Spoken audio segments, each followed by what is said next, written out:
Install Android 10 on HTC One Max via LineageOS 17.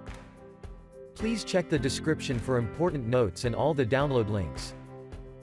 First download ROM and GApps packages, then transfer the downloaded files to the phone storage, link is in the description below. Step 2. Boot your device into TWRP recovery.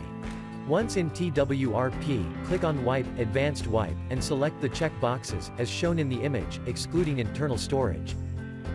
Step 4. Swipe the button to wipe the device.